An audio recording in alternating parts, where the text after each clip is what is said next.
glad to see a big crowd. All right, I'm glad to see Graham back.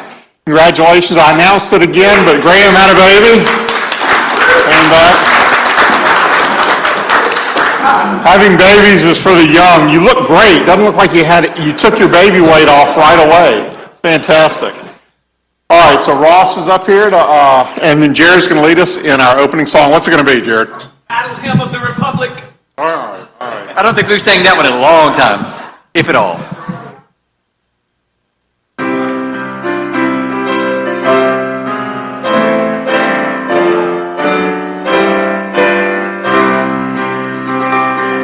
Mine eyes have seen the glory of the coming of the Lord. He is trampling out the vintage where the grapes of wrath are stored. He hath loosed the faithful lightning of his terrible swift sword. His truth is marching on. Glory, glory, hallelujah. Glory, glory, hallelujah. Glory, glory, hallelujah. His truth is marching on. Great singing. Thank you all very much. Would you please join me in the Pledge of Allegiance? I pledge allegiance to the flag of the United States of America and to the republic for which it stands, one nation, under God, indivisible, liberty and justice for all. And Margaret Wallace, the invocation. There's Margaret. Okay. I was looking for the usual spot. You were ready, though. You were ready. All right. Thank you very much. Thank you. Let us pray. Gracious and loving God, thank you for your constant presence in us. Thank you for this great country, and thank you for those who give their lives, allowing us to give freedom. Be with the leaders in our communities and nation to resolve areas of unrest, violent behavior, injustices, political differences. Internationally, be with our world leaders to resolve the active conflicts. Let there be peace on earth. Help us to be charitable to all and to serve with loyalty our Rotary Club, community, country, and our fellow persons. Bless our Rotary members and guests. Bless also our families and loved ones. Thank you for this food and bless it to the nourishment of our bodies. Amen. Thank you, Margaret. Everybody may be seated. And I'll call Jared up to introduce guests. If you have a guest, please come to the microphone and introduce your guests so everybody on Zoom can hear. While we're waiting on Jared, we'll do the history lesson today. In 1783, the U.S. Alliance, captained by Captain Barry, fights and wins the final naval battle of the American Revolution off Cape Canaveral. This, of course, couldn't have happened without, against the mighty British Navy, without our allies of France and Spain. But that was indeed the last naval battle of the the Revolutionary War. Also today, come on up, Jared. Also today is Chuck Norris's 86th birthday. So, in celebration of that, Chuck Norris has a bear rug in his room. It's not dead, it's just scared of him like the rest of us. After Chuck was born, he drove his mother home from the hospital. Chuck can kill 2 stones with 1 bird. Chuck Norris's trash throws itself out. And Chuck can indeed divide by 0. When the boogeyman goes to sleep, he checks his closet for Chuck Norris. And Chuck can charge his cell phone by rubbing it against his beard. If you spell Chuck Norris in Scrabble, you win forever. And finally, Chuck Norris doesn't read books. He stares them down until he gets the information he wants. Jared? That's awesome. Awesome. RJ, you are ready to introduce a new guest. Today with me I have Kenneth Fowlett, who's the senior surface landman at BPX Energy. He's also the president of the Bird Alumni Association. You want to wave to us? There you go. All right. Glad to have you. All right, Robert. I'm very pleased today to have a friend of mine. He's a retired educator. A lot of you already know him. His name is Dominic Salinas, and he serves as president of the Revel. All right. Glad to have you. Okay, and on Zoom, we have Jennifer Elliott, Gardway, and Brian McNew. Thank you, Jared. One last thing I forgot. In 2015, Marvin Gaye's family won a $7.3 million lawsuit for copyright infringement against Robin Thicke. The reason I like that is because I love Marvin Gaye. My youngest daughter and I were listening to music long time ago and going through songs and stuff. We started to listen to Marvin Gaye songs, and I told her, I said, listen, if you ever with people and you're playing Marvin Gaye and they don't like Marvin Gaye, you don't want to be friends with them. All right, with that, I want to remind everybody, this Friday from 7:30 to 8:30, we have our Rhino Coffee. So please come. It's always fun to see everybody there. We have a good time. Our two great social events that we have, get-togethers, are that and Thirsty Thursdays. So please join us at Rhino Coffee. It's a lot of fun. It's a great way to start off your Friday. And Jared, you're introducing the program? So we'll get right to it and give him some time. Thank you very much. What's it called? Yes, All right. How many of you in the room have never heard of the Red River Revel? How many of you have never been? You've never? Oh, yes. Yeah. You said heard, have not heard. Okay. Have heard or have not? Have not heard. Oh, have not. I'm confused. How many of you have gone to the Red River Revel? Anyone has not gone to the Red River Revel? You're about to learn more than you knew ever. Logan Lewis is the executive director. He's going to be giving our program today. He has experience with the Red River Revel, Radiance Technologies Independence Bowl, Learfield, IMG, Louisiana Tech Athletics. You're a fan, aren't you? Huge fan, Louisiana Tech. And live music events all across the state of Louisiana. He has a diverse set of skills. He's going to talk about the 50th anniversary of the Revel this year, coinciding with a lot of other things that are exciting about the Independence Bowl reaching their 50th. I don't know if it's this year or what, somewhere nearabouts. And our country is turning 250 very soon also. So Shreveport Regional Arts Council is having an exhibit, and you're going to tell us a little bit about that, aren't you? So let's welcome Logan Lewis. He is married with one child, and I'm sure he'll tell us a little bit about that too. Welcome, Logan.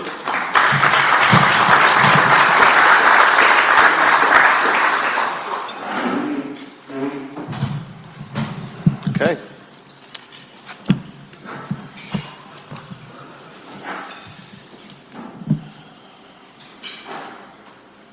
Great.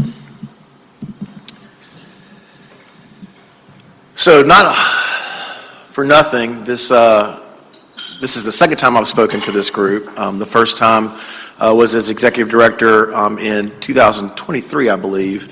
I count that as probably the best speech that I've given as executive director. I remember it fondly, so I have a lot to live up to today. I'm sure that I won't hit that mark, but this presentation is a little bit different because we do have a lot, of course, to look forward to. As Jared said, and they asked me who I wanted to introduce me, and I said, I know Jared gets up to the stage a lot, so I get enjoyment out of watching him go sit down and then come back up and go sit down and come back up. That was really fun. You're welcome. Look, it is a joy of my life to be standing in these shoes. This is the most fun thing I've ever done. I loved working at the Independence Bowl. I had no real desire to leave. When this job came available, it became an obsession for me. And I like to say that I live in my gimmick. It's an old, if you're familiar with the old NWA wrestling terms, like the pro wrestlers, whenever they become bigger than themselves as a person. Like, for example, there was a time when Randy Poffo was no longer Randy Poffo. If he went to the steakhouse, he had to be Macho Man. He had to be that person all the time. And he was turned on 24/7. That has become my life with the Red River Revel, and it's a joy to have that. It's something that I obsess over, I think about constantly. It interrupts my sleep, it interrupts my vacations, and I'm happy for that because I absolutely love what this festival is, what this organization provides, what it stands for our community. I see it as one of the really great things that we have contributed to the world here in Northwest Louisiana. So, as Jared mentioned, my background was at Louisiana Tech, go Bulldogs. My grandfather was a football coach there for about 25 years. He coached with Maxie Lambright and Joe Aye and Billy Brewer, I believe, was the last coach he coached with in the 80s. And my grandmother was the first dean of admissions there. So Louisiana Tech is in our blood. I grew up in Ruston. Everybody in my family went there except for my cousins who were not in the will because they went to LSU. And, being from North Louisiana has got a gravitational pull on you. I've moved to Houston, I've lived in Lafayette, but I've always found my way back to North Louisiana. I love Shreveport. I now claim it as my home. I loved being from Ruston, but some part of you never kind of grows beyond that little league kid in a small town. And Shreveport has been so good to me. It's given me great opportunity. It's put me in positions to be able to network with some truly amazing individuals, and I'm very grateful for that opportunity. So I'm going to start this off with a little bit about our organization. Some of this might seem repetitive to you, but we're going to hurry through it pretty quickly because I think it's important to understand the scope of the organization. How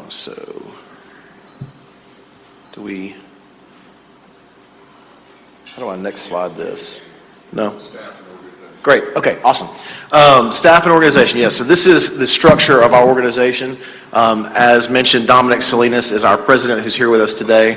I'm very blessed to have a great board. Right now, our governing board, it's got about 22 members on it, and it's very strong. It's populated by some wonderful people who give a lot of their time and energy to the organization. But one thing about the Red River Revel that's very interesting and different than other nonprofits I've worked with is that in our bylaws we have another group called the Festival Production Committee. It's a little bit different than a lot of organizations where the governing board is traditionally like a normal governing board. They are primarily focused with the finances and the direction of our organization, what our purpose and our mission is, and guiding that along in advocacy and in fundraising.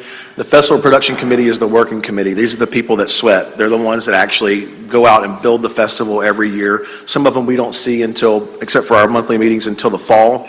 And then we see as much of each other as we can possibly stand. The amount of time that it takes to build the festival is about 4 weeks. It takes to build everything. We start on the Tuesday after Labor Day, and it takes us all 4 of those weeks to put it all together. 26 members, and I appoint all the people on that committee. And then myself as executive director, and Amy Robertson is the director of operations. That makes up the staff, and we are housed down at Festival Plaza. So I get the benefit. I love to be able to sit out and look at the site every day and dream, view, it's just so cool to be down there. So this is a collage that I put together as best I could just from last year of the different things that we provide. The mission of the organization is that it is a multi-arts festival. It's a celebration of the arts, bringing to the people of the architects the highest quality in visual and performing arts, seminars, workshops, children's aesthetic education, a variety of creative experiences. It's designed to be primarily educational purpose, entirely non-commercial, non-political, non-partisan, and non-sectarian. We are an organization for and by the people. We changed our format in recent years, and last year, and so this year we're going to continue the same thing where we are 2 weekends back-to-back, Thursday through Sunday. Those dates for this year are October the 8th through the 11th and October 15 through 18. Overall, what is this? It is a collection of different experiences. It is art, it is music, it's food, it's education, all wrapped up into one. I'm going to get into the history of that a little bit later because it definitely ties into the 50th anniversary of our organization. But the big pillars, the tenets of this are, the first thing is going to be our artist. There's only 2 what I would call genuine visual art festivals in the state of Louisiana. We are one of them. The other is in Covington. It's Covington Three Rivers. It is a very unique thing for us to have. If you go to the East Coast, if you go to the Midwest, these are much more common. They happen almost every weekend. In our part of the country, you could find an arts festival like ours in Dallas, again, like I mentioned, in Covington, but you'd have to go to Alabama or Tennessee to find more of them. And what sets us apart, there are a lot of festivals that have artists, but what sets us apart is that the visual art is the central focus of our festival. It is a juried festival, which means that the artists are judged. They have to submit an application with photos that are judged by a blind jury, people who do not know them, that have expertise in the field, score those without knowing who the artists are, and then we take those scores and from top down democratically invite them based on their score until the festival is filled up. This ensures that the quality of the art that we have is the highest possible. It has become one of the most respected art festivals in the region because of this strategy. And so if you look at the makeup, I mean, obviously we have benefited greatly from that in our community because so many of the artists come from our area. The Revel has provided this opportunity for artists to be able to apply their trade and get paid for it. They purchase booths, and we have about close to 100 every single year, depending. Some are here for both weekends, and some are here just for one. The next part of this is the music. And this is something that I know a lot of people are always very excited about.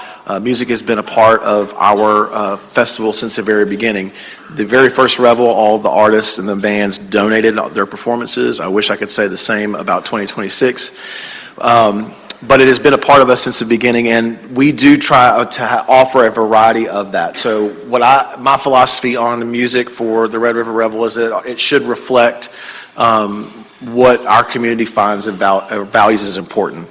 So we try to make sure that we are, lending time on the stage to a diverse set of musical acts, including bringing some things that maybe are new experiences for us. Pictured here is the taiko project that we had in 2025 as a Japanese taiko traditional group that came from California. They performed at the festival, but they also took place in our educational programs for the fourth grade throughout the week. And this is the third pillar of the four of our organization. Education is a very, very important component, and sometimes it's easy to get glossed over when the general public thinks about the Revel. I know many of you probably are familiar with our fourth grade field trip program that we have been doing since day one. It was a part of the very first Revel, and it continues to be a part of it now. Was the original inspiration for Art Break and was part of the reason why Shrek was created in the same year that the Revel was. We not only do that fourth grade program where 5,000 kids come Monday through Friday down to the site for a specialized program, but we also have another program for K through 2 that takes place in our children's area every single day. That totals to about 2,000 kids. In 2025, we added a new program for special education students, specifically for students with severe autism. We served about 250 kids in a specialized program, and it was one of the most meaningful things that I've ever been a part of. I'm very proud of that program. It's something that we've wanted to offer for a very long time, and we did get a lot of help from our friends in the community to put that together, and Caddo administrators were critical in bringing that to fruition. I'm so thankful that we were able to do it. In 2026, we are shooting to do another art educational program and add another to our repertoire, and that is because of the format that we have now, we do have 3 days where the festival is closed, and many of the artists are still here. They have 3 days off, Monday, Tuesday, and Wednesday with nothing to do, and so we're going to try to make use of that time by our goal is to send 10 artists for 3 days to schools and to other nonprofits to do educational programs. So 30 total educational programs with Revel artists in school on Monday, Tuesday, and Wednesday, and pay them to do that. Hoping that is able to come through pending funding, obviously. The fourth pillar is going to be kind of a split one for me. It is food, but it's also our community partnerships. So, we have about a dozen nonprofits that we partner with every year. Many of them are our food vendors. They use this as their primary fundraising opportunity. So when you go and you buy certain things at the Revel, it is going to a good cause, but it goes to local business as well. The partnerships that we've created there make all of that happen. I like to say, and I've said this many times to our people, that I've learned something in this role, and that was really primarily something I learned from the Shreveport Farmers Market, which we also run in the summer, and that there is no like special prodigy for any area of the Revel. There's no moxie that we carry as individuals that we then dictate the success of what we do. We're just facilitators. The whole thing is really volunteer and vendor-led and run. And it takes all of these people coming together and individually doing their thing to put together the greatness that we find at the Revel every year. And that's part of its magic. It's been a part of its magic since day one. So we partner with organizations like Robinson Film Center or Shreveport to do our educational programs. We partner with LSUS and the Institute for Nonprofit Administration and Research for educational programs with both professionals and with our board and staff. We partner with, of course, SPAR and SPD and the Shreveport Fire Department and many, many more people to bring these things to market. The Revel itself it's a product of the group. It's an outpouring of the whole. I like to say that it's a reflection of who we are as a community because we created it. It's unique to us. It's like nothing else that exists because it is ours.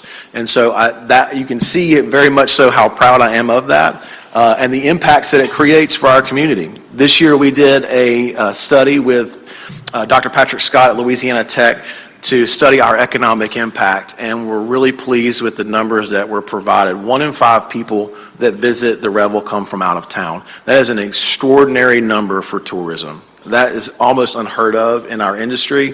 At $8.87 million of direct spending that we provide to the community, that circulates throughout the community another time to generate $13.3 million in economic impact. And I just want to point out that our overall budget is only $1.6 million. So I would say that we probably have one of the most successful economic impact outputs of any organization that's out there. It's incredible. What we're able to provide, the tax benefit, the labor income. When you look at the Revel as a whole, as I shared that graphic earlier of our board and our FPC, most of it's volunteers. But we do employ a lot of people. I mean, there's dozens upon dozens of Shreveport police officers and EMS staff. There's security personnel and cleanup staff. Contract labor, city workers that are all being paid as a part of this this festival, and it's really an incredible thing to witness, to see, and be a part of. 50 years ago, 26 women came together to create what we know as the Red River Revel Arts Festival.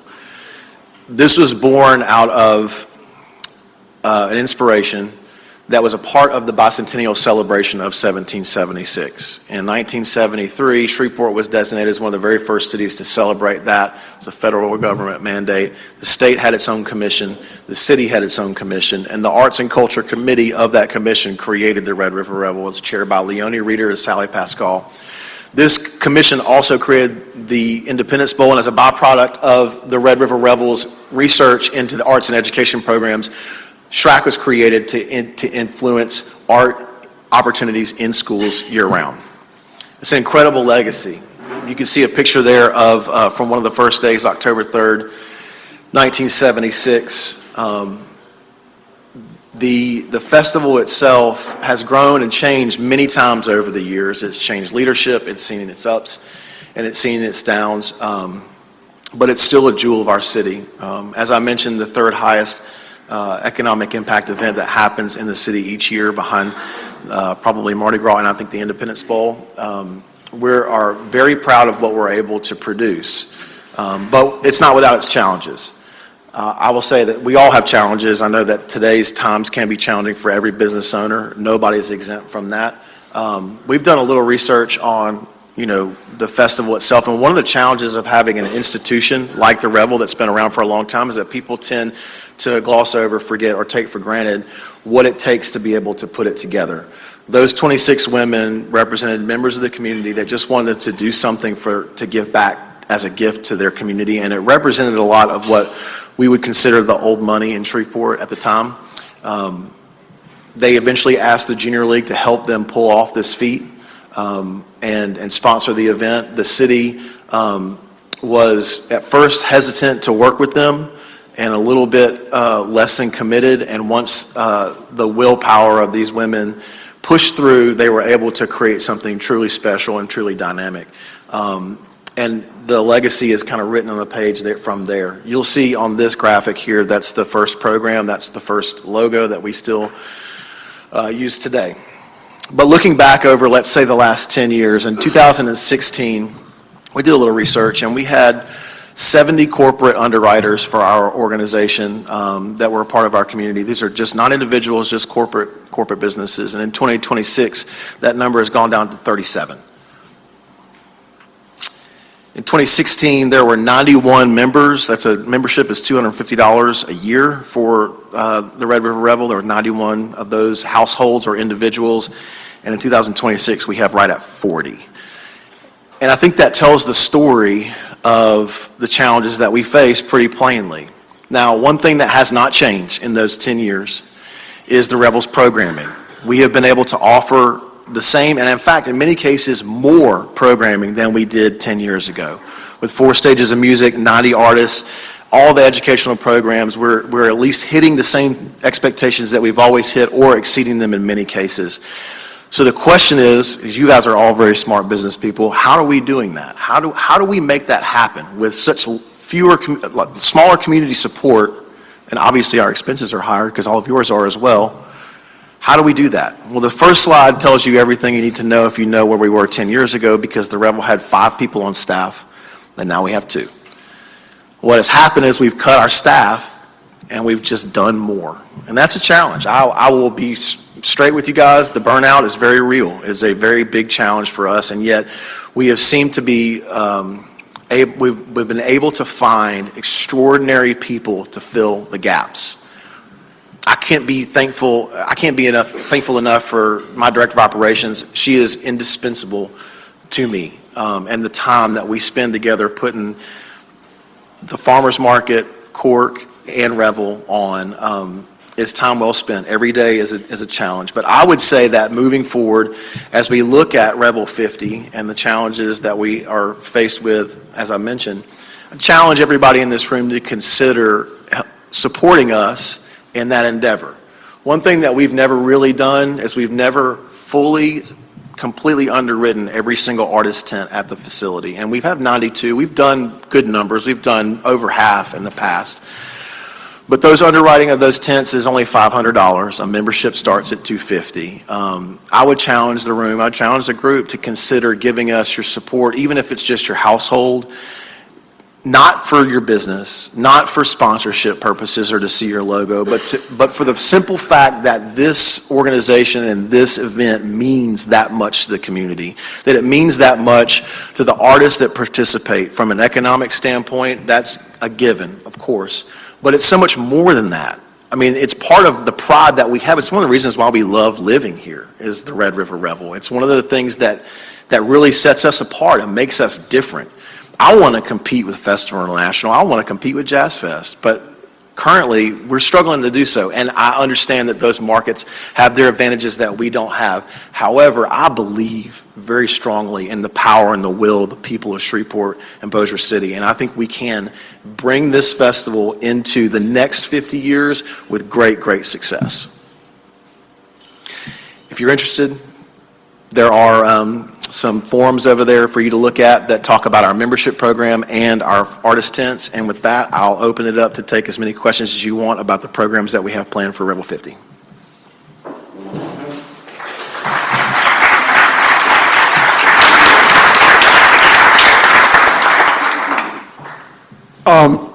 You have that gap, the 11th, and then it picks back up on the 15th. Like City, you have the 3 days. Yes. I'm one of those. I think many in this room that have been to every Revel that has occurred. I don't ever remember a gap. Has there ever been one? That started last year. Oh, was it? Yeah, and a lot of it has to do with just sales in general and how things are going. You know, I mean, it is nice to have, I mean, when I worked at the Independence Bowl, you know, we would walk to the Revel almost every day to have lunch. But as we all know, downtown business is not as populated as that used to be.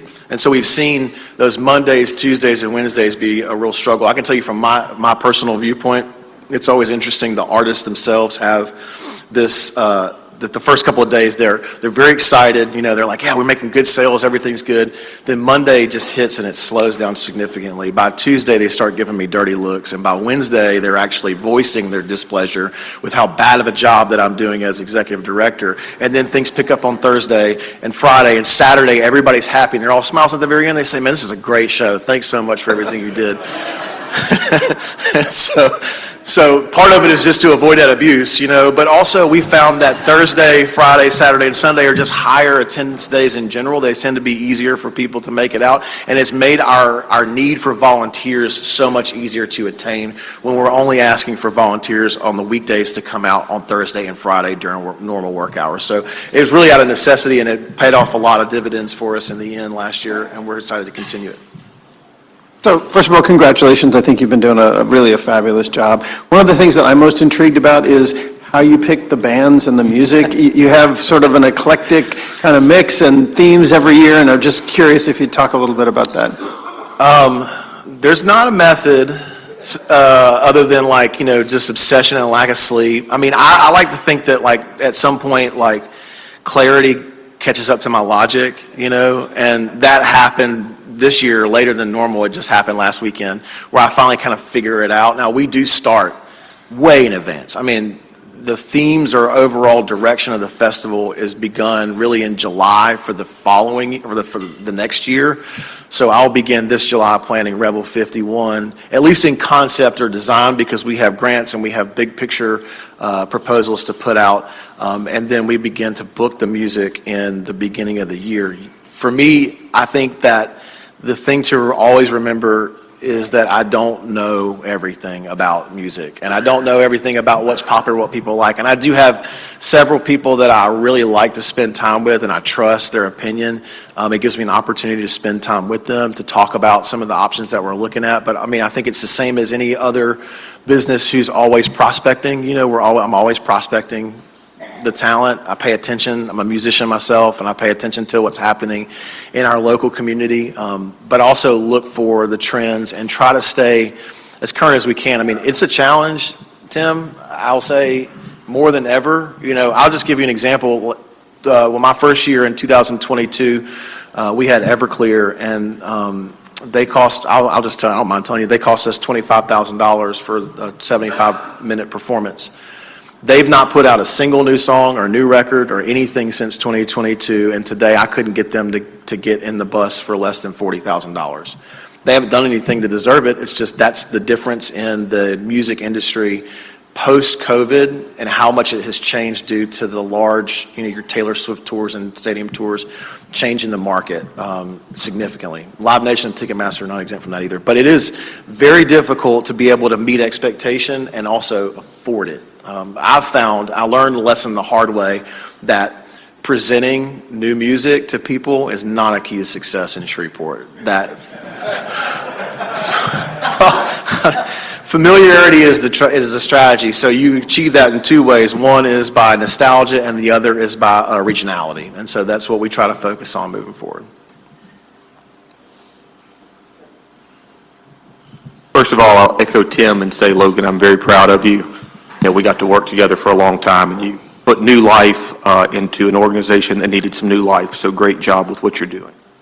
My question is, you do events other than the Revel. You mentioned Cork, you mentioned the Farmers Market. If the community could support it in your dream world, what other event would you add to Festival Plaza?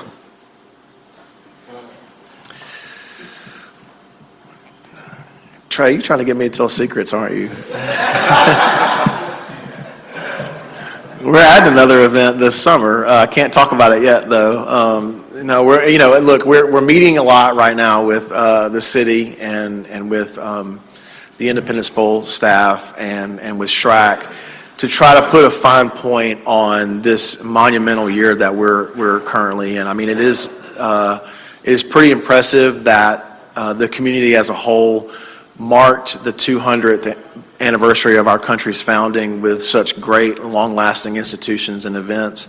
And so we are now approaching another milestone, and it's only appropriate that we work towards making a special version of those occasions, right? And so I think In Festival Plaza, it is one of, I think, I like the space. I like the venue space, and I've been to other places. I know people have their opinions of it. I think that it's been 25 years. It probably needs like a, capital outlay program tied to it in the next couple of years. But, I think that, I will say this. This might be interesting to the group.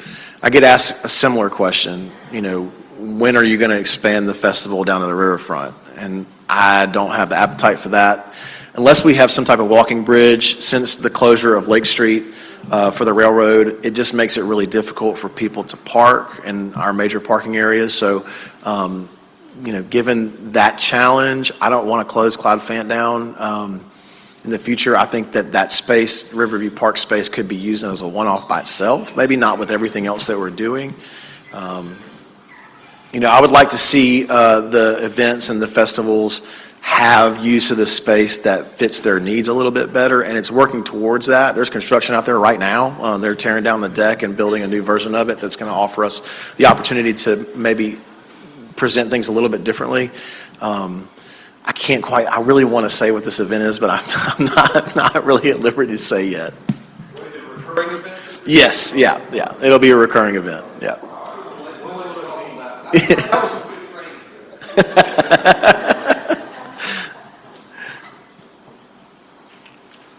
I'm curious, of the 26 women that we saw the pictures, do you keep up with them? How many of them are still alive?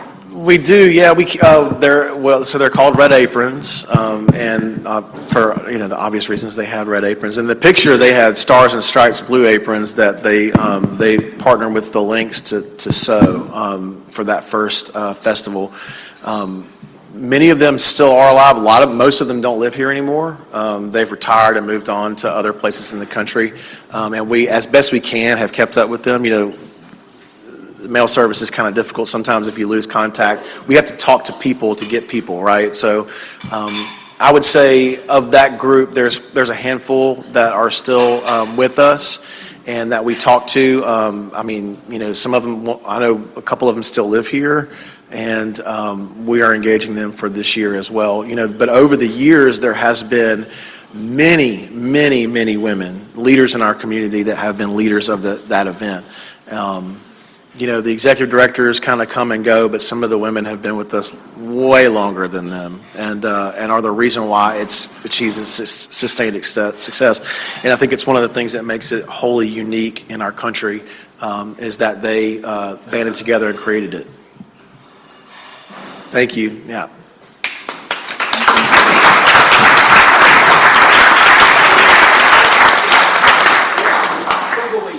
Okay.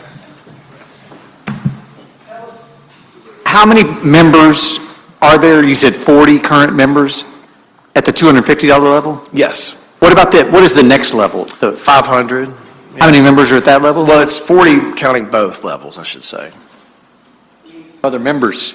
Yeah. I'll commit to one of those today, whichever one you want me to be. We call it the 76 Club. We kind of rebranded it a couple of years ago in honor of 1976 and our founding of our year. It includes VIP tickets and tickets to the Revel and some recognition. And that VIP space is next to the main stage, so open the entire time. You have access to it. One thing I will say, I'm glad you asked me that question because it reminded me that we have something that I think a lot of people would be interested in. For the first time ever, and we might regret this, I don't know, but we're going to try it. For those that do a household membership, that $500 membership, and sponsor one artist tent, so that's a total of $1,000. We also give a parking pass in that package to the Brazil lot and the used car lot that's blocked from the site. I know parking is always a point of contention for people, and so we're trying to see maybe if we dangle a carrot, how successful it can be. Thanks so much, Jared. All right.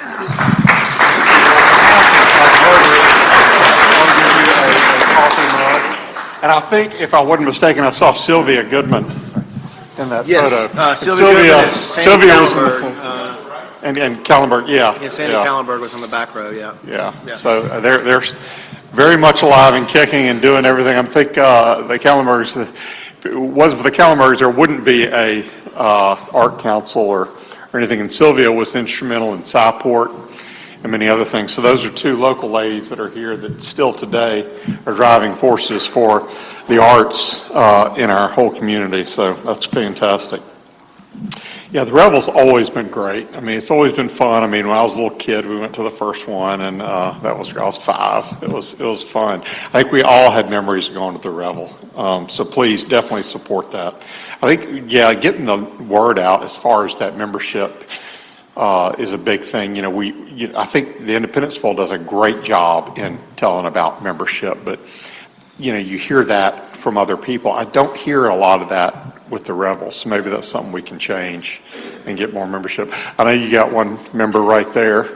He said he's going to join, so yeah. There you go. You got one.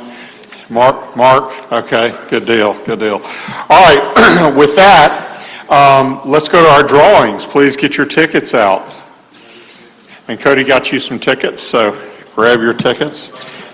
Money collected today for the foundation was $101. It's $51 to the foundation and $50 to the winner of ticket number 467. 467. Mark, there you go. All right, roll it over from Mark Snow. All right. We have flowers from Rose Neath's Flower Shop. Goes to $628. $628. All right, there you go. Andy Sheehy's hens have provided us with 5 half-dozen eggs. They've been busy. The weather's been good, Andy. Weather's been good. The first half-dozen goes to 564. 564. Oh, Peyton, there you go. The second half-dozen goes to 528. 528, Gail, all right. And then 497. 497. All right, Russ. Then 438. 438. Larry. Larry didn't get the flowers, but he got something. Always gets something. I'm going to declare shenanigans one day. You don't get out of here without something. Something's going on. I think this is the last half dozen. Is that correct? Goes to 512. 512. All right, you too. What's going on? It's the past presidents. They just snag things. We got 3 past presidents right here snagging stuff. That's your future. Yeah. Okay.